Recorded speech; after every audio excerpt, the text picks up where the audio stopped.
In another story, we did not die. In another story, a country was dropped dead gorgeous, but she did not take a breath away. In another story, the right to life was not a myth. So the SARS officer did not scream, "I go waste your life here and nobody go talk me." And his guns did not grow heads, did not pick up shovels, did not dig hole in your brother's chest 6 feet deep enough to bury bullets in. In another story, your brother came back home. Even with his dreadlocks and laptop bag, he came back whole. In another story, your mother's soul did not have to leave her sick body because the whole country had a blackout right in the middle of her surgery. In another story, the fundings for social amenities knew how to use Google Maps, so the money did not have to miss road.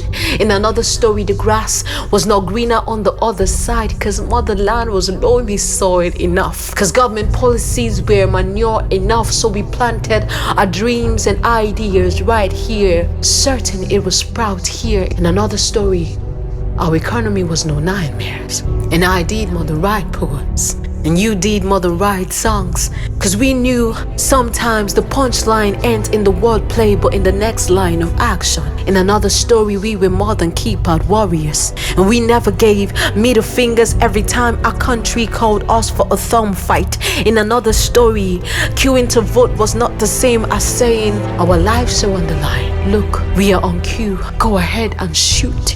In another story, hungry youth refused to take guns, to steal ballot boxes for the same ones who took food away from their mouth just so they could make a weapon of their hunger. In another story, the voters no longer take side with corrupt politicians because they were of the same tribe or same religion. In another story, we shook loose the grip of the Stockholm Syndrome, and for every time we untie a tongue, a chorus of questions fall out. We all ask, how much longer will safety be a distant memory?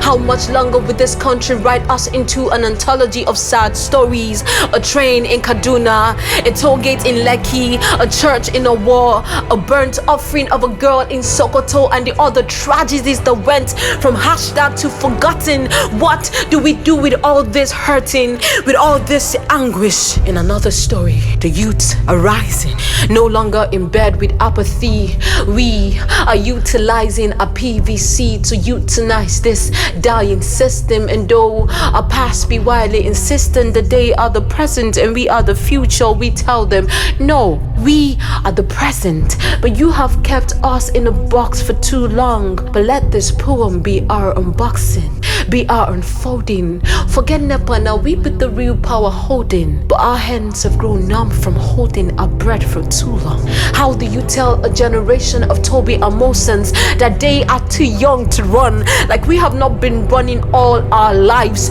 running from SARS, running from sapophobia. We become Jackpa Novas, running across borders trying to outrun hunger. But in another story, we do not run, we do not relent. To the polls we went, PVC in hands we voted, competent and devoted leaders.